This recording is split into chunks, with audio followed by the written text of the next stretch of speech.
Hello! That's what I like to hear. I want to welcome everyone this evening. I want to thank you very much for your interest, for your heart, because that is going to be the most important thing that we can talk about tonight. I guess the reason why we're here is because, I hate to say this, women have been second-class citizens for a long time. And they have struggled for a long time not to be equals with anyone, but to just be appreciated for who and what they can do. Many times, women cannot advance because they don't have the credit, they don't have the experience. You might have a woman who has a lot of wonderful ideas, but she can't do anything with those ideas because she doesn't have the money to promote them. And so when you think about these kind of things, these are the kind of reasons why we're here. Because if there was a place where women could reach out and say, you know, with a couple of $100, I could start a business. Look around at most of the places where you go. I go to a lot of community organization meetings. I see plenty of women. I don't see a lot of men. Women are out there actively doing what they're supposed to be doing every single day, and when it comes to pay, they only get 82% of what a man makes. So somewhere along the line, it would be nice if we could equal that out. Micro lending could do that. And so that's the reason why we're here tonight to talk about micro lending. I'm going to start introducing people because we're already running late, and I want to make sure that we get everything in and everybody gets to speak, and that we have our wonderful guest speaker, Comptroller Franchot, gets to say his piece. The first person I'm going to introduce is Nicole Lee Ambrose, and she is going to talk about microlending for women. Nicole Lee?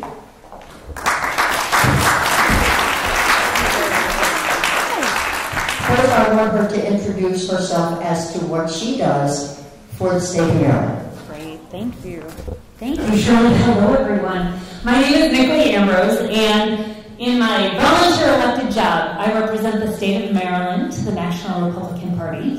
And really, I think that's why you find Comptroller Franchot and me here, although we wear separate political hats, and all of us are involved in our own separate ways. The reason we are involved is to make Maryland and America a better place, and to bring opportunity and jobs to everyone who wants one. Because it's all about whether or not you can build that American dream, whether or not you can have shelter over your children's head and feed them and not worry about that and give them more than we each have for ourselves. And so anything we can do to facilitate that. Now, I might be a little proud and excited that we have the lowest unemployment rate for women in 50 years. It's very exciting. But yes, I mean, celebrate this. This is achieving the American dream. But what we know, right, when we maybe have a little bit of success or we've had a dream or a vision, the question is, how do you take that next step, right? How do you, maybe you've had a W-2 kind of job, right? You've gone in and you've reported to someone, but what about that great idea you have? And you say, I want to start my own business. How do I do it? And here, we're in Maryland, that we are so blessed to be, right? Hello, Washington, D.C. was taken out of our state, people, right? They carved it out of the state of Maryland. And that means we have, let's give the number here, over 60 federal agencies within 30 miles of Baltimore. Proper. So what does that mean? And I'm going to talk about it from my perspective for something. I've done work with the federal government most all of my adult professional life. And I have my own women-owned small business that works for the federal government. But the question is, when you start that business, you have to have payroll. You have to pay other people. You have to achieve all these goals. And so something like microlending can do that. Right? Often we're talking like $5,000 to $30,000 grants or loans, and that can help you make that first payroll, to fill those first few positions. And you know another way we need to think about it? Venture capital. Exciting term, right? Venture capital for starting your own business, for people investing in you and in your community. Because the thing is, we realize you give a little and you get 10 times more back. And so we do things there was a need for, with a vision. That is how we make this place better and we achieve the American dream. So with all that said, we have some work to do, because we've been working with Team Shahab and folks in this wonderful National Center for Women in Entrepreneurship. And we know that to build up the community, first of all, we need community involvement. So we're looking at a pilot site, first of all, in Baltimore City. So much talent, and we just need a few more resources directed, and a little training, and a little direction, and match that with your vision, and we will be unstoppable. There is so much potential in this area, and I think we are far short of achieving it. So with an initiative like this, let's do it. All that said, thank you so much. Shirley, I will hand it back to you.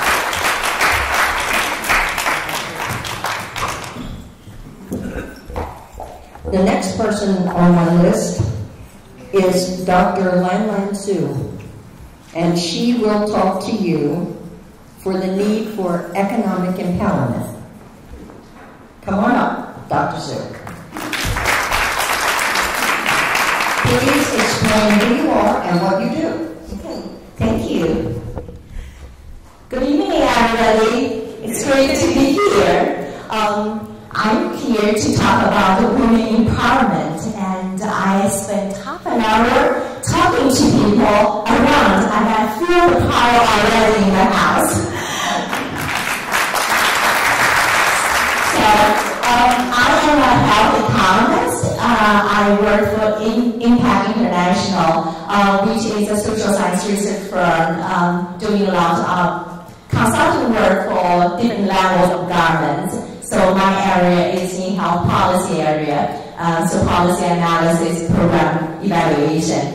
And in my spare time, I do a lot of community work. I am a commissioner on Howard County Commission for Women. I'm also on the board for Howard County Chinese School. And I just was at a local children's board meeting this morning at Howard County. So why do we talk about women empowerment and economic empowerment? We have all known that in the past few decades, women have made great strides in social, economic, and political arenas. But as we all know, gaps still exist. Women still make 82 cents on each dollar that men make. And out of the leaders, the CEOs of the companies who made the Fortune 500 company list, only 25 were women.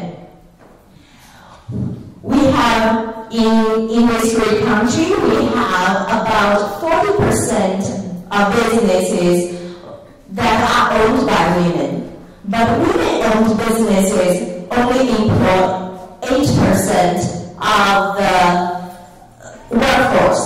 And women-owned businesses only contribute to 4% of the total revenue in the private sector. That means we have a long way to go. So, economic empowerment for women is not only the right thing to do, it gives women the independence that they need to make decisions for themselves and for their families.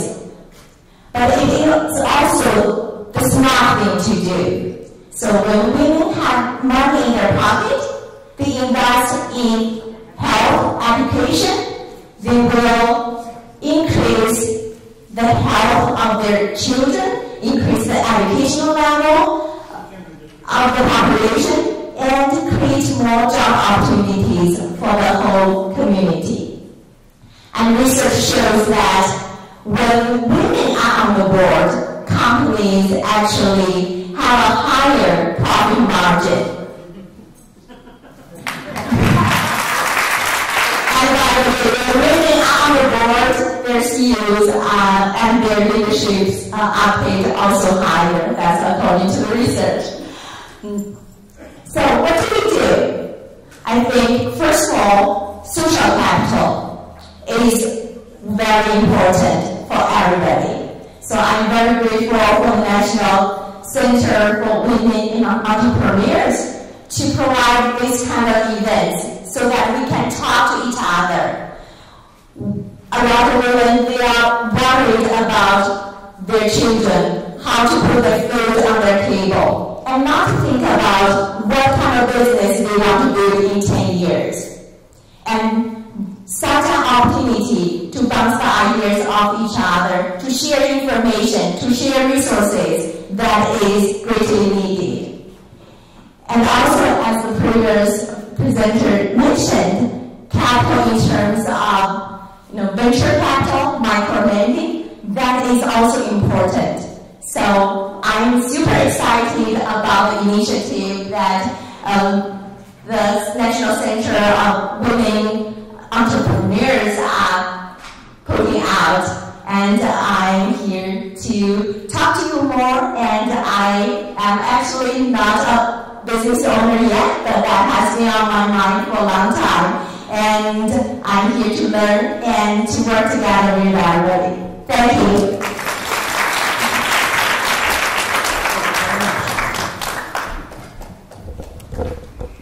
My next speaker is Aruna Miller, and she will talk about the need for micro-lending fund for women in entrepreneurs.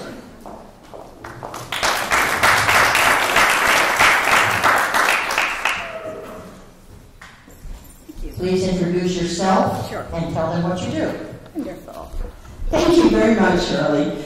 So, good evening, everyone. First off, I want to thank the host committee for making tonight's event possible, the National Center for Women for Entrepreneurship, every one of you that's here today, to the speakers and to the elected officials. Because everybody that's here today, you care about women and their entrepreneurship and how they're going to change our state and our country. So thank you for being here. So for those of you that may not know me, my name is Aruna Miller, and I was a former Maryland State delegate. So I served in the Maryland General Assembly for 8 years between 2010 to 2018. So I'm going to first start off by asking everybody a question here. How many of you are in the business of sales? Please raise your hand. Okay, so there's about 5 people that raise their hand. Everybody's hand should be going up. You know why? Because every one of us are in the business of sales. Okay, let me tell you how. Whether you're an entrepreneur and you're trying to sell your product to others, or you happen to be working at a company and you're trying to persuade your boss to give you that raise, or you happen to be Aruna Miller trying to convince my husband it's his turn to do the dishes tonight and not mine, it doesn't matter. Every one of us are in the business of selling something. So next time somebody asks you that trick question, make sure you raise your hand. Because you are a salesperson. Because every time you interact with a human being, you are trying to sell something. So remember that. Another question I have for you. How many of you like public speaking here? Okay, not bad, not bad. That's about 8 or 9 hands that went up. For the rest of you whose hands didn't go up, you're not alone. When Americans were polled, what are the things they fear the most in this world? Do you know what made the list? Dying and public speaking. Then Americans were asked, out of those two, which do you fear the most? You know what their answer was? Public speaking. You got it. So let me just paint that picture a little bit more clearly for you. That means when Americans are at a funeral, they would rather be in a casket than getting the eulogy. Okay? So just to let you know, started. But there are so many organizations out there that will teach you to overcome your fear of public speaking. Why is public speaking important? Because, again, just like you're a salesperson in everything you do, how effectively you communicate with others is so critical to your success. You need to be able to listen, understand your customer or your audience, and learn to be able to effectively communicate your message. It can make you incredibly successful in everything that you do, or it can be one of your biggest detriments in life if you don't overcome this fear. So I encourage you, take every opportunity you can to go out and get comfortable with being uncomfortable. Practice public speaking as much as you can, whether you're standing in front of the mirror, taking a shower, or doing the dishes, whatever it is. Practice, practice, practice, and you can get good at it. And it'll open doors like you wouldn't believe. So, I'm not with my questions. Now I want to talk about good things that are happening in Maryland. Maryland ranks #1 in the United States for women and minority-owned businesses. So we should be proud of it. So what does that mean? For every 1,000 residents in the state of Maryland, there are 17.5 women business owners. So that's pretty awesome. We should be proud of this statistic. But you know what? This isn't enough. We have so much more to do. Because when you talk about the United States as a whole, over 40 million people in the United States are living in poverty. 27% of U.S. households don't even have access to mainstream banks and financial services. So they don't have access to credit cards and how to obtain loans. And for the mainstream financial institutions, only 4% of their loans go to women.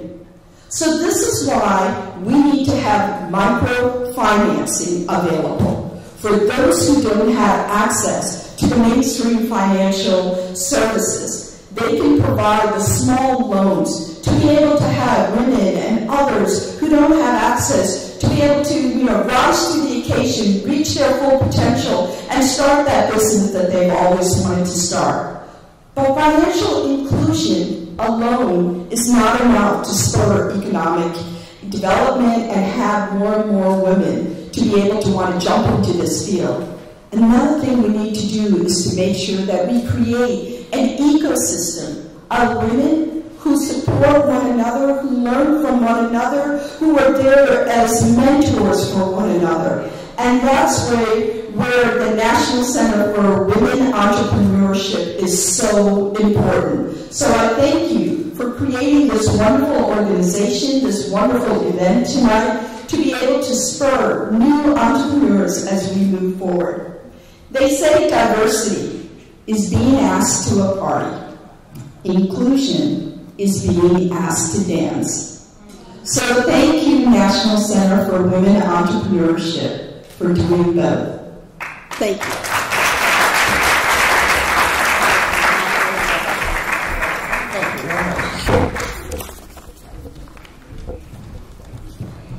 My next speaker is Delegate Gala Atara. She is going to talk to you about how elected officials can help. Introduce yourself and what you do. And stand here so the camera can see me. There you go. Thank you. Good evening, ladies and gentlemen. Thank you for having me here this evening. It is my honor to have been asked and invited to speak at a women's empowerment dinner, Leadership in Action.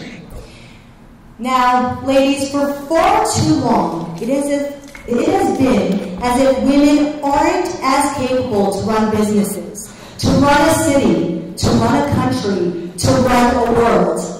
But we have proven time and time again that that is not accurate. We are just as capable. We are just as strong. But unfortunately, there have been many times, and many women in this room can say, that we have been sitting around the table and we have noticed that our ideas are not as important as ideas that are put out by a man sitting next to us. We can get an idea, and that idea is shot down, and a couple minutes later, the man sitting next to us brings out the same idea, and all of a sudden, that idea is the best idea in the world. Women, let me be clear. We don't allow this to slow us down. We don't. Look around the room. I'm looking at all the women in this room. Look at all the powerful women leaders in this room. We don't allow it to slow us down. We are women business owners. We are elected officials in this room. My colleague delegate Shelly Nettleman is here as well. She is also another woman elected official. Yes. That's for her. We are women in leadership. Now, for those of you who do not know my background, I'd like to take a moment to share some of my personal experiences, just one of many examples of women being in leadership in this room. My father came to America from Iran as a teenager, and he came here to go to school, and he was planning on returning to his home country and to his family. It was at the time of the revolution, and he was unable to return to his country. He became a mechanical engineer, but because of his language barriers, because of his age, because of what was going on at that time, one, he had to be in hiding from the government so he's not deported until he was granted amnesty, but number two, he could not find himself a good job in mechanical engineering. So my father worked many jobs, and my mother is from Morocco, and she had the same problem when she came as a teenager also. So from what I remember from my childhood is my parents working so very hard, multiple jobs. But what I also remember are both my parents being brought up with the idea that women aren't in leadership, women are in the house. Women aren't out there to being business owners, being elected officials. And you know what I decided? I was going to show them that they are mistaken. That is not accurate. Women are leaders. Women can be powerful. Women can help others, and women can help change the world. So you know what I did? I worked full-time, worked myself through college, I worked myself through law school, and then I worked myself through a campaign, my first campaign for the Maryland House of Delegates. And now at 29 years old, I'm a mother of a 6- and 7-year-old. I'm a member of the General Assembly, and I'm a prosecutor in Baltimore City. And I went back to my parents and I said, I know what you were told, but women can do it. Now, I wanted to ask the speaker a little bit about how women elected officials can help. And there's actually lots and lots of ways we can help. Number one, we can pass legislation. And we see from just the statistics how women are not in positions, or we are not given the same equality as other people. Bring your ideas to us. You are out there in the field every day. You are out there running businesses. You can tell us, you know what I see every day? I see the business next door to me that's owned by a man. Somehow they have these advantages, whether it's from taxes to whatever it is that they're able to get and I'm not able to. Let's talk about these ideas. Maybe there's some legislation that can be put in. Or maybe there's some way that we can find for you what they're getting and why you're not getting it and how they're able to get it, and we can help you get it. The other thing is, women elected officials, we work very hard, just as everyone else in this room, to get to where we are. Ask us how. Let us talk it through. Let us find you ways to get to that point. Let us help you. Now, before I finish speaking, I want to be clear about one very important thing, something that I've seen over and over again. Us women do not always support each other. We don't. We don't. I've seen enough times when the woman sitting next to me is more jealous of me than supporting me. That needs to end. If we want to truly succeed, we must support each other. And now the most important thing is we must live our lives every day, ethically, with our morals. When you get involved in politics, when you get involved in businesses, when you see the money coming in, people can forget their morals and people can forget their ethics. And last but not least, treat each other as you want to be treated. Treat each other with dignity and respect. Thank you.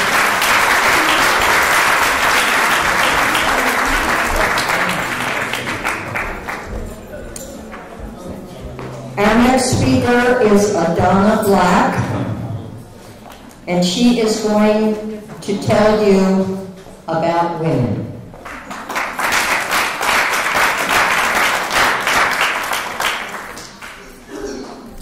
Adana, identify yourself, tell us what you do.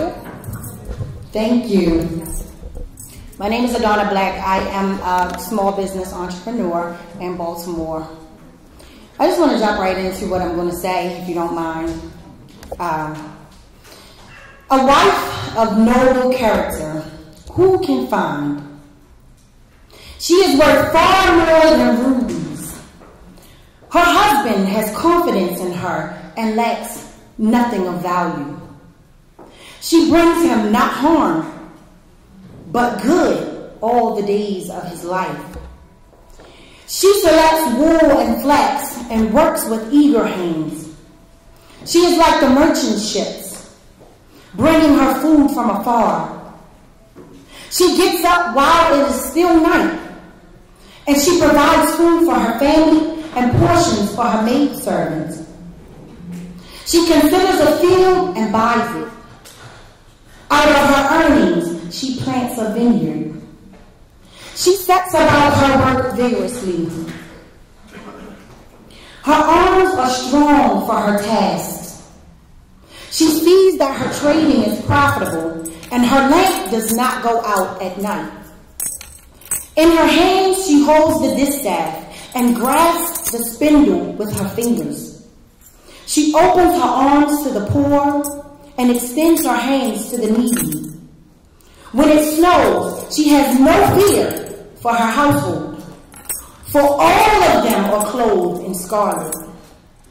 She makes coverings for her bed. She is clothed in fine linen and purple. Her husband is respected at the city gate, where he takes his seat amongst the elders of the land. She makes linen garments and sells them, and supplies the merchants with sashes and work belts. She is clothed with strength and dignity. She can laugh at the days to come. She speaks with wisdom, and faithful instruction is on her tongue. She watches over the affairs of her household and does not eat the bread of idleness. Her children arise and call her blessed. Her husband also, and he praises her.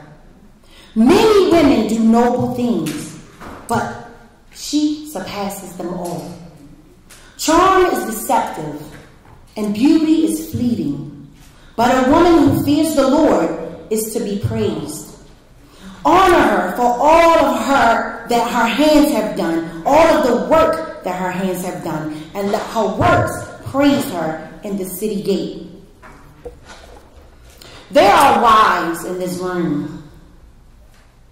There are mothers and grandmothers in this room.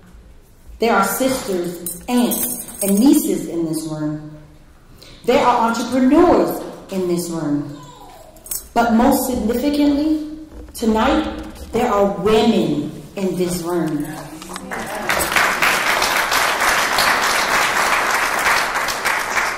This woman is me. This woman is you. This woman is an entrepreneur. She, like all of the women in this room, have drive, vision, and passion. She is not afraid when hardships come her way. No, she pushes through all of it to provide for her family. The words in the Proverbs 31 passage does not tell us how this woman got started, but we can clearly envision her successes. And when it comes to managing and maintaining them, we as women with passion and ambition to provide more for our families and communities may not always see a clear starting point. It is my pleasure tonight to introduce to you an initiative led by the host of this great event tonight, Women of Empowerment, Women for Entrepreneurship, led by women, for women, to provide the tools and direction needed for the running start. My name is Adana Black again. I am a woman entrepreneur here in Baltimore. I am owner and founder of Eagle Ujama Services. We are a mentor and advocacy and creative consultancy service. We help women to pursue and promote their goals, to find out what it is that they want to do and pursue it. I have partnered with the host committee, Baltimore City and Baltimore County, and the Economic Development Association to present the National Center for Women Entrepreneurs. It is an initiative that will be piloted in the city of Baltimore, where we will teach, encourage, mentor, and empower women of many ethnic, cultural, and educational backgrounds. This will be a step-by-step training initiative that will assist in preparing women to start, build, and maintain successful small businesses. We are looking for women, and I know they are in this room. We are looking for women who are interested in partnering with the National Center for Women Entrepreneurship to propel this initiative in your city or county. Please let us know and be sure to leave your information. I know we had a sign-in sheet, I believe. There are cards on the table. There will be cards handed out to each of you. So please put your information, your contact information, your emails, your phone number, however you want us to get in contact, your address, your home address, whatever it is that you want us to be able to get in contact with you with. Because we really want to know who is willing to partner with us to move this initiative forward. Thank you for your time and your consideration, and I encourage the women in this room to go be great. If you need help to do so, the National Center for Women Entrepreneurs will be glad and happy to assist you. Please let us know if you want any more information about it, any more details. We have plenty of details, but we can't get into it right now, of course, because we're pressed for time. But I just want to let you know if you want to know more details and you want to get involved in this initiative or start it where you are, whatever county or city you may be in, please let us know so we can partner with you and get this thing moving. Because women, we are great. We are great. And we need to help one another to move forward. We have so many wonderful visions and ideas, but vision without implementation is just vision. Because vision without implementation is just a dream. So we're not going to dream anymore, okay? We're not just going to have visions. We're going to implement these things and move forward, women, because we are women of vision. Thank you very much.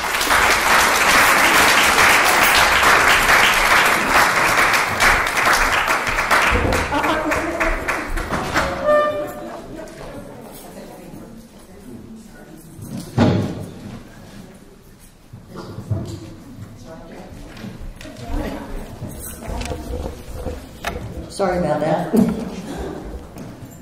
My next speaker is Molly Hoops. Sorry, Molly. And she's going to talk to you about microlending, and she's going to introduce some people in our audience. Molly, tell them what you Thank you, Shirley. Everybody's so grateful to be here, but I speak for myself. So, microlending has already been sort of discussed. There's a lot of information about it. The United Nations website, for instance. It's huge elsewhere. And I would encourage anyone to do some research and think about how it really might be able to become relevant to, our economies.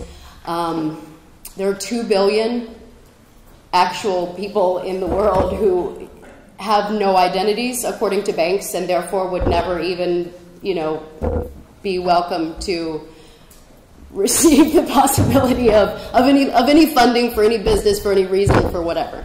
There are a lot of people who live in a lot greater poverty than we witness or experience or whatever. So just to put it in a worldly perspective, it's probably important. at some point, I would think. But anyway, we're in the state of Maryland, and the comptroller of this state is here also, so let me not delay this. But I do want to introduce two sponsors of this event, and they are both women whom I have met through my loose ties with some entrepreneurship, and I won't really go into my story, but I am from Maryland. I have experience with poverty, and I was actually a recipient of temporary cash assistance for a period of time when my now almost 5-year-old twins were little. So I've been there. My grandfather was the Dean of Plastic Surgery at Johns Hopkins and retired to Gibson Island, so I grew up playing tennis there. So I always felt like I had a unique, ability to sort of run the range of economic resources. Let's just say. Needless to say, I'm grateful to be acquainted with some women who really have made things happen in their in other people's lives, in their lives, and I would like to introduce them as sponsors of the event. Our main sponsor is, forgive me, Constance Craig Mason, whose business is Concierge Financial Services. Her table is set up in the back, and she's here with her daughter. Please go visit her table at some point, but she's going to come up and speak for a moment. Oh, hello. I mean, she's sitting here, but like the stuff is in the back. And also, Christina M. Johnson is here as a sponsor. And I wish I could speak for her, but I can't because I interviewed her once, and she teaches people how to do affirmations. So she's going to sort of close us, or actually, I guess, lead us into the keynote speaker. Where's our keynote speaker? But anyway, so Christina will end in this portion of the event. But just before I pass it to Constance, there's just one more thing that I wanted to mention that just was reminded of, the affirmation tool that Christina just teaches women to try to implement in their lives, because it's important to remind ourselves as we remind each other of the positive that is of us. I started this affirmation. It's a little embarrassing to share, but it's true because I learned something from it. I would start saying, and it's not the only one I said, but it was interesting because I learned a lot. I started for 1 week, I would say, I make $250,000 a year. The next week, I upped it, and it feels different, so I encourage you to try it. I started saying, I make $2 million a year. The week after that, it gets heavy, it gets weird. Try it. I started saying, I make $20 million a year. So, I mean, it's neither here nor there. It's just an experience that I would recommend just sort of experimenting with. I would like to introduce now in person Constance Craig Mason and then Christina M. Johnson after.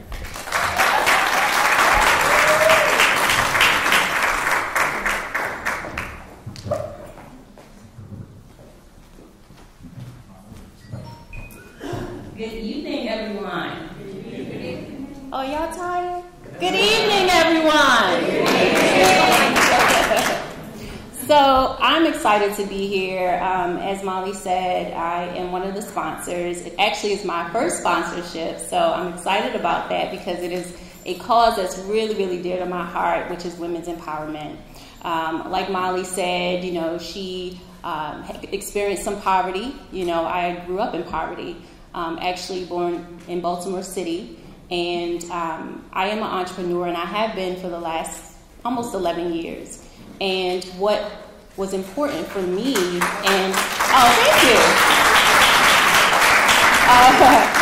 what was important for me was to show my daughter and my children what was possible, even coming from poverty, even not knowing anything about money, being primarily financially illiterate. And so I Googled everything. As soon as I found out that there was a way to learn about any and everything, I started doing it. And when I did that, I started telling everybody what I learned. And I love the fact that the National Center for Women Entrepreneurs is a way for us to connect and mentor, empower each other. Because one of my mentors is here today, Ms. Lila Arthur, right there at the table. And she was a huge part of my life. A huge part of my life, especially in the financial services field. So as I was learning and growing, I had someone to mentor me. I had someone to empower me and encourage me and literally take me by the hand and show me how to empower families in the areas of their finances. So on a daily basis, we were out educating families about how money worked, how to save, how to invest, how to ensure their income and their assets. And as I learned, I taught others, and I continue to do that to this day.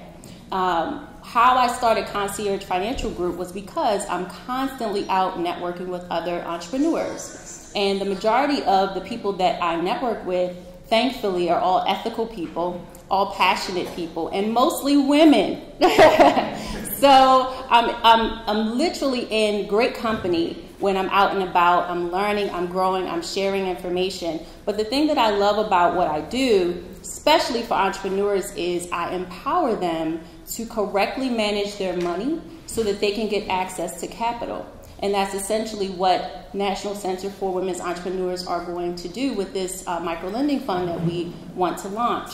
And so one thing that I had was passion. The other thing that I had was support, but I did not have any money. How many know about not having any money? Okay? So what I am in my community is a resource. I'm a resource for those who are in business. I'm a resource for those who want to be in business because, again, I do specific things, but I don't do everything. And so I refer people out through Concierge to business attorneys, small business consultants, accountants, people like that. I'm a firm believer that you need a team. I actually have a platform of workshops that I do quarterly. 2 of them are for personal finance, financial literacy, if you will. And the other 2 are for business owners for financial literacy. And we have panels in which we have a bunch of financial experts that they can pick their brain on a Saturday afternoon when they would be home normally with their families. They take that time to come out in the community and share information and answer any question that they have, building relationships so that regardless of whatever place you are in your business or even in your personal finances, you now have a connection to go with the name, right? You don't have to Google anymore. You actually have been in the presence of these experts and you've gotten to know them, right? So that's the main thing that I do is empower, and I am a resource. So Concierge Financial Group, we for personal finance, we actually coach. We help them with goal planning. We actually implement financial services that are required for them to go to the next level. And for business owners, again, I don't personally believe that you have to choose between strengthening your personal finances and strengthening your business finances. I believe that you can do them both together. You just need a team. You just need to put forth the effort and you'll get there. Does that make sense? So I'm super excited to be here tonight. Looking forward to networking with the women that I don't know. This table over here is a bunch of awesome women that I do know. And I noticed, but I'm always excited about meeting new people. So please don't be a stranger. I do have a table in the back. Come by and see me. Grab literature. Get in contact with me if you have any questions about financial concerns, insurance concerns, or just planning and who do you need to go to next. I'll be the person, a resource to help you. Thank you.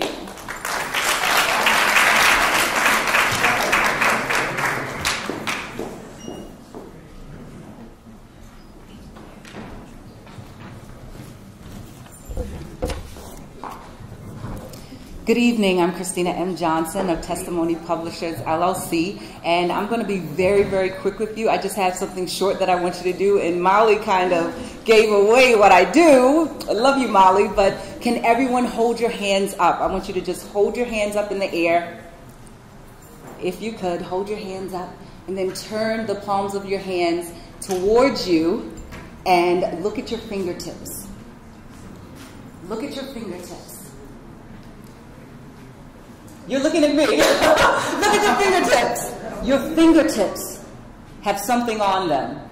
Fingerprints. Tell me, fingerprints. Yes, yes, Miss Shirley. You can put your hands down now. Your fingerprints are like your story. Your fingerprints do two things.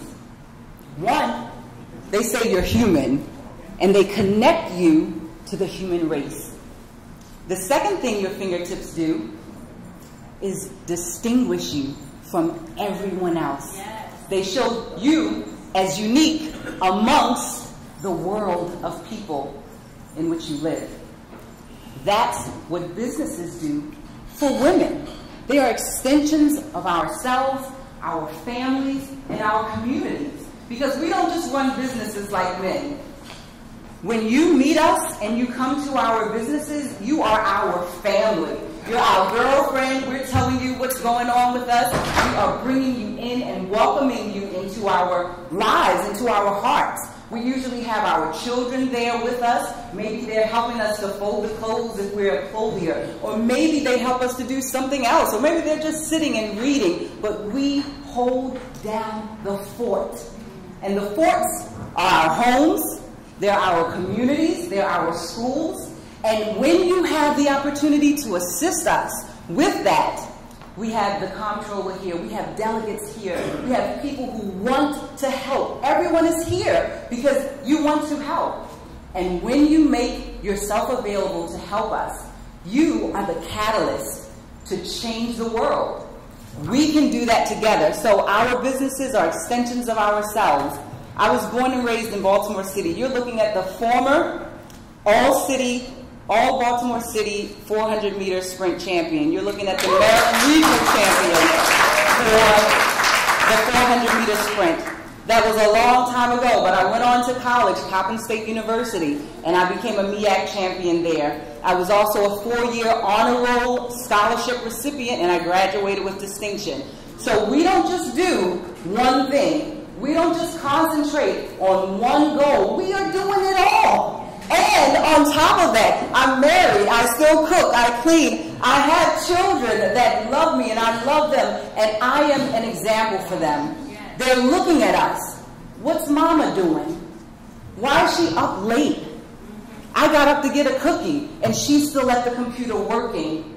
Why is mama up before me? Did she go to bed at all last night? Yes. These are the things that we do. And then if you're married or you have a spouse, you're supporting them. We don't just stop and say it's all about us. Our hearts extend past ourselves. And we will put ourselves on the back burner so that everyone around us will succeed. We will put everyone on our backs and shoulders, and we will carry them. We have so much to give.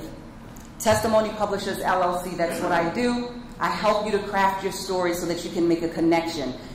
While making a connection, we make sure you show up as unique. You separate yourself from the bunch. You stand out. Because that's what we do. We're women. Microloans. I heard $30,000 to $60,000. You know what we could do with that?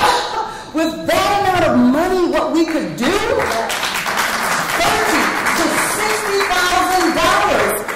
$60,000. Now, I'm about to make a joke, so just bear with me.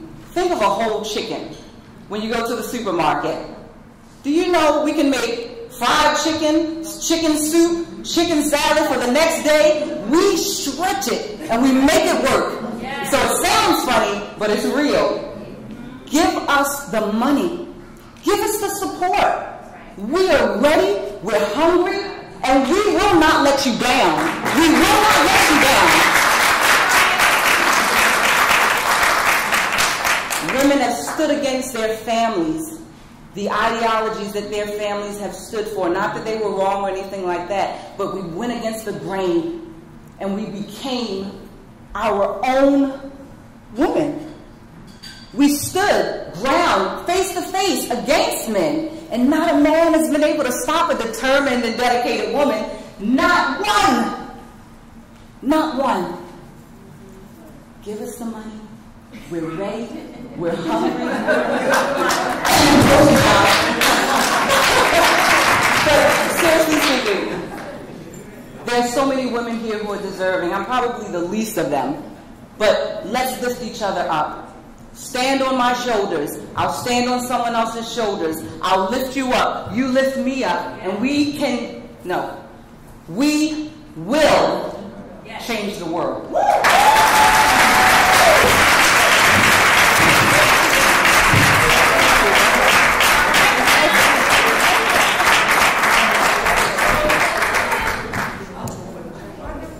We've had a lot of wonderful speakers up here. I met most of them this evening. I didn't know them. The next person that I'm going to introduce, I've known for a long time. I consider him a friend. He came tonight because I asked him. That's a great honor for me. I can't say enough about him. I really respect this gentleman because he says it like he feels it. That's something that women do. They say it like they feel it. Maybe that's our connection, I don't know. But I do know that he's not afraid to speak his heart. He's not afraid to speak his mind. And he's not afraid to public speak. So let's let him do it.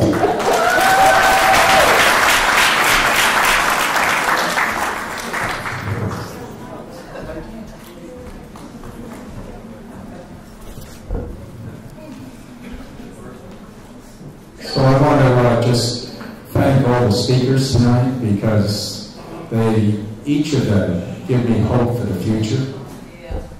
We are the richest state in the richest country in the history of the world.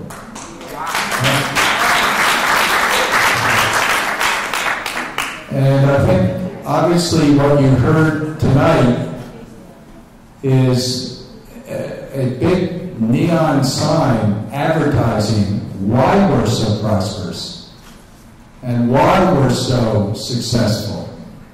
Not just in the state of Maryland, but in the United States of America. And trust me, I know we have flaws in our country, but the ability of the private sector to generate jobs and wages is the only vehicle that we have that can produce enough of those to help our citizens live happy, independent, dignified lives. But I wanted to give, if I could, surely one of my much-coveted comptroller medallions. I give these to governors, ambassadors, admirals, VIPs that visit Maryland. But surely tonight you have outdone yourself, and I want to give you one of these.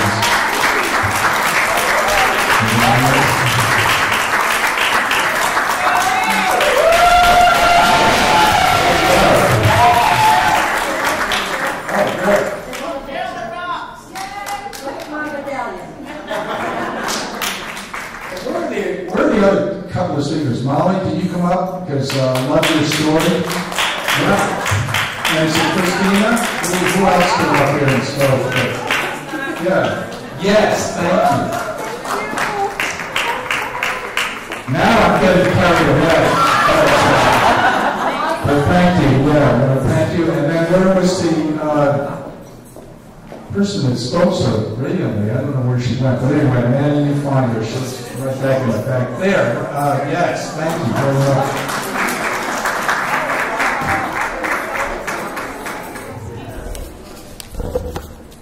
Yeah, so I mentioned the prosperity of Maryland. Our average family income is $80,000, $80,760. We're a great state. We're a progressive state. But we have so much potential if we simply focused on the issues that you've been talking about tonight, which is partnering with the talent and the energy and the innovative entrepreneurship of women in our state. So I'm here to just say that I'm going to adopt this organization.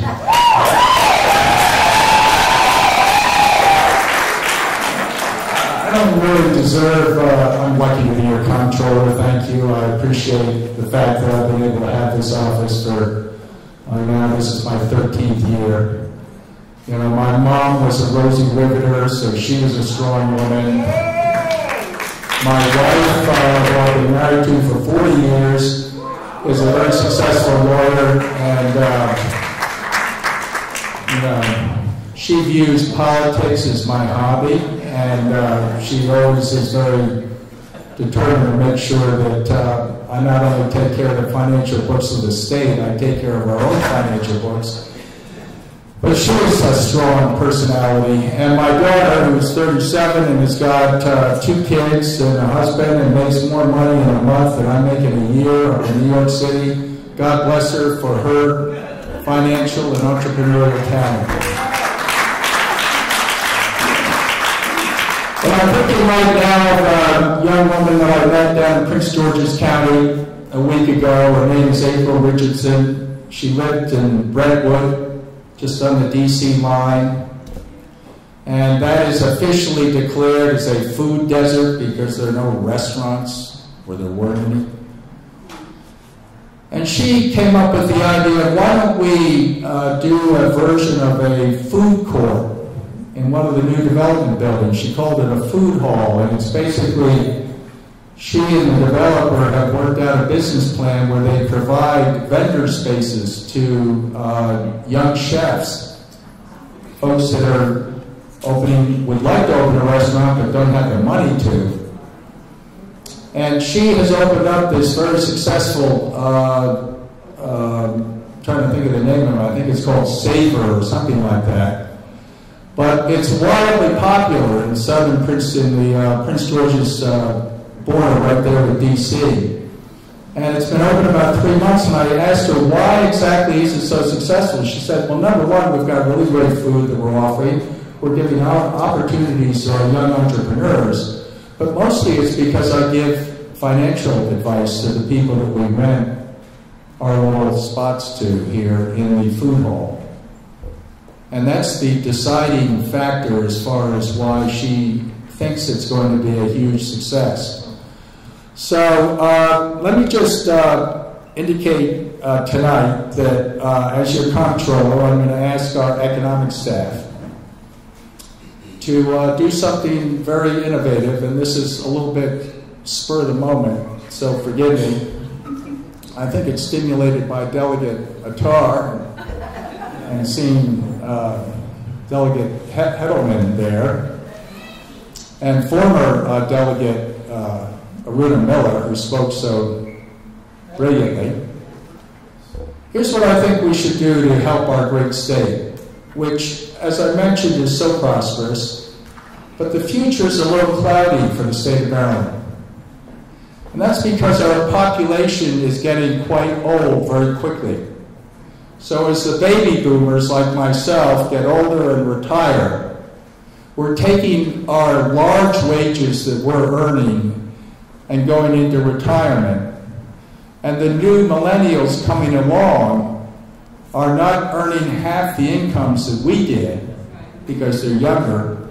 Therefore, the revenues of the state, I am the tax collector, so, but our staff is predicting that the revenues of the state are going to be significantly shrunk as we transition through this moving from older workers into younger workers. This is obviously a national problem, but it particularly affects Maryland. We did a huge report which has gotten all sorts of national attention as to what the significance is and what the decision makers in Annapolis might want to do. But my view is that one of the solutions is just go out nationally and recruit young people, particularly young women, to come to Maryland. So, Delegate Carr and Delegate Hedelman, I'm going to ask my staff to produce for you sometime in the next several months. And I'm not sure what the results of this study will be. But something that says how much will it cost the state of Maryland if we announce that to our young women in our state and also out of state who want to come to Maryland, we will provide microfinancing for the business idea that you may have. And if you, hang on, if you come to Maryland, use your innovative idea with our microfinancing, and you survive for 5 years in one of our 150 economic opportunity zones that we have around the state, huge areas of the state, and you live and work in an economic opportunity zone in Maryland for 5 years, not only do you not have to pay off the loan, we are going to forgive it.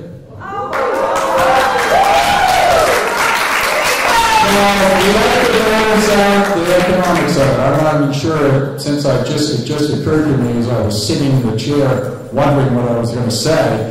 But the key there for me is that we'll recruit new, young, talented, energetic people to come to our state. It will also potentially galvanize Maryland citizens who are here in the state to locate in one of these zones and start their business. But it gives people an economic incentive to participate and come into our state and help us, because the major thing that we're missing in Maryland right now is a future young enough population to exercise this quirky system we have. It's called capitalism, free enterprise. I know it's, as I said earlier, there are lots of challengers associated with our economic system, but there's unbelievable potential. So I'm going to try to produce that for the delegates and senators later on, and let me thank again Shirley for inviting me here to speak. This issue of women entrepreneurship is critical to the state. It's what distinguishes us, frankly, I think, from other states and other countries.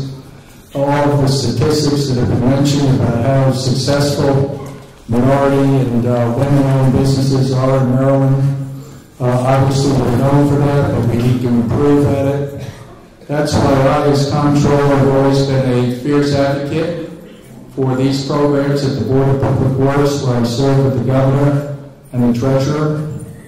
Tomorrow, we're going to have a Board of Public Works meeting. These meetings happen every 2 weeks. We're going to be approving $750 million in taxpayers' spending for contracts tomorrow in 1 2-hour session. Yeah, if I put my hand down on my cushion at the Board of Public Works and bring it up, there's sometimes a $500,000 sticking in my hand. No, I'm kidding. We are a prosperous state. We can do something creative as far as women-owned entrepreneurship. So I'm going to continue to be, I think, someone that talks about the fiscal future of our state being dependent on the programs that you all represent. But I'm not in favor of micro amounts of microfinancing. This is something that we need to significantly improve and increase the amount of dollars that we're spending on women-owned businesses. My assistant deputy, she's called the deputy comptroller. It's an appointed position by me, but it's Sharon Bernardi, who's the first African-American woman deputy comptroller in the history of the state. More than half of my division heads are women. Much more than half of my agency is female, and so we have a crackerjack organization in the comptroller's office, and I appreciate all the praise that I get around the state, but it's really because of the women in our agency and the women who lead the agency that we do something special in the comptroller's office. I have been very vigilant at the Board of Public Works level on the whole procurement system, and I think I would look forward to working with Shelley and with Delegate Attar to perhaps come up with something that is specific to what we're talking about tonight, because it tends to all get mixed into a much bigger pool allocations of state dollars, and I'd like to do something that would single out the energy, the talent, the fresh infusion of creative thinking that women alone provide. Yeah. I see Nikki over there. She's my one Republican I know here, so come on up. These are bipartisan values.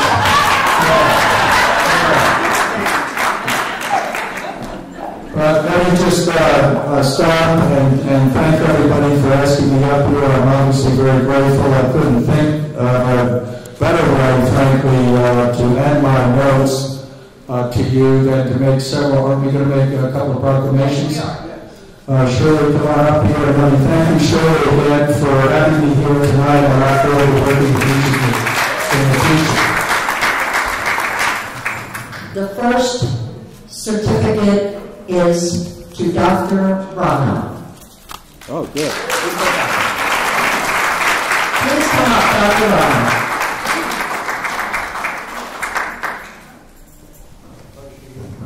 So this is called in recognition of your service as Chief Executive Officer of Better Baltimore Community, with special appreciation for spearheading initiatives and causes that benefit the residents of Baltimore County, and for your selfless philanthropic efforts that strengthen our communities. We convey our sincere thanks for your generosity and civic leadership. Our best wishes for continued success in years ahead. Presented this 19th day of November.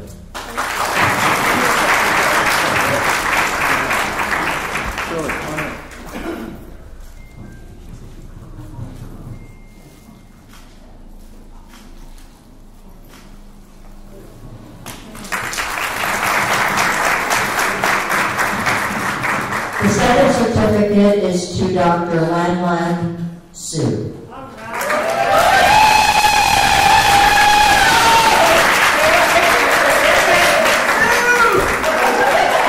Yes, this is to Dr. Su, PhD.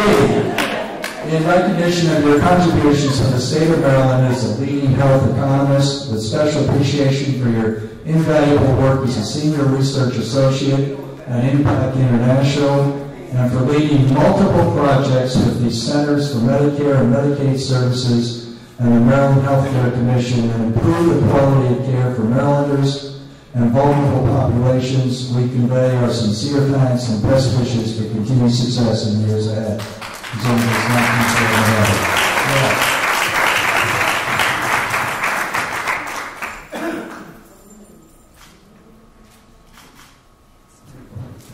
Please give Shirley a big round of applause.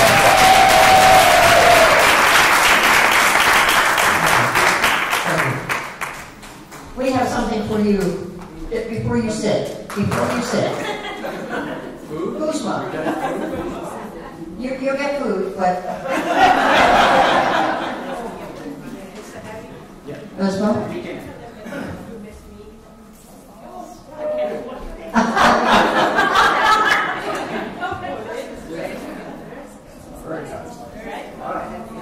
Get a picture of that. Yeah.